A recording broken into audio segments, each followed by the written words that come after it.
Selamat pagi semuanya. Pagi. Kami dari kelompok 3 akan mempresentasikan mengenai siklus menstruasi.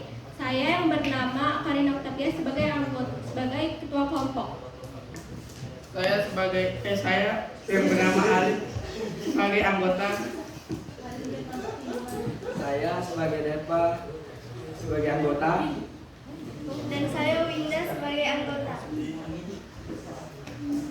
Dan ada juga teman kelompok kami yang bernama Kirana Iqbal.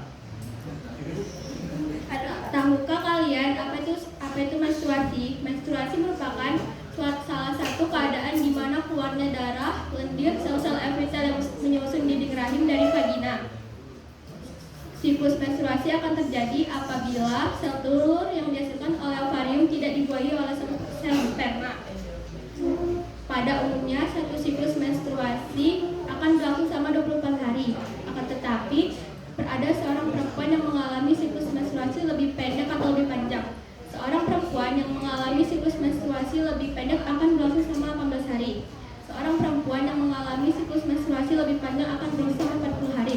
Nah, siklus menstruasi terbagi menjadi beberapa fase. Fase pertama adalah fase menstruasi. Pada fase ini dimulai dari 0 hari sampai 2 hari.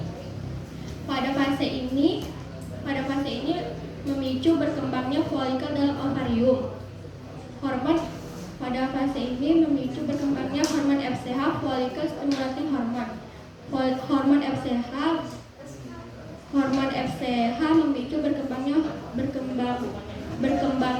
folikel dalam ovarium. Hormon tersebut dihasilkan oleh kelenjar pituitari atau hipofisis.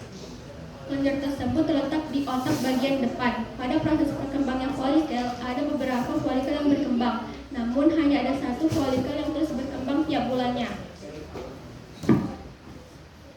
Fase kedua atau fase proliferasi dimulai dari hari ke-10 sampai hari ke-14. Pada awal perkembangannya, folikel menghasilkan hormon estrogen dan hormon progesteron.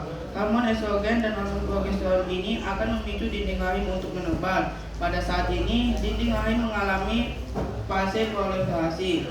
Tujuan dari menebarnya dinding rahim adalah untuk mempersiapkan tempat melekatnya embrio apabila sel telur dibuahi oleh sperma.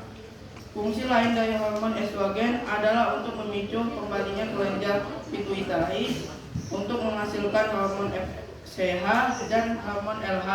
Peningkatan hormon LH akan memicu keluarnya sel telur dari folikel yang telah matang atau disebut ovulasi.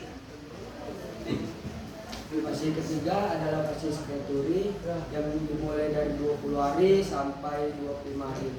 Fase ketiga adalah fase skreturi. Folikel yang telah melepaskan sel telur akan berubah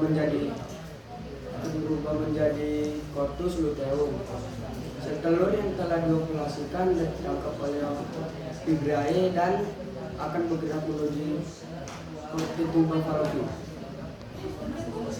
Dengan demikian, pada fase ini jumlah hormon estrogen dan progesteron pada perempuan menjadi rendah. Rendahnya hormon estrogen dan progesteron menyebabkan jaringan penyusun dinding rahim rusak dan pembuluh darah yang ada pada dinding rahim pecah, sehingga perempuan akan mengalami menstruasi. Sekian presentasi dari kelompok kami mengenai siklus menstruasi. Saya akhiri dengan selamat pagi.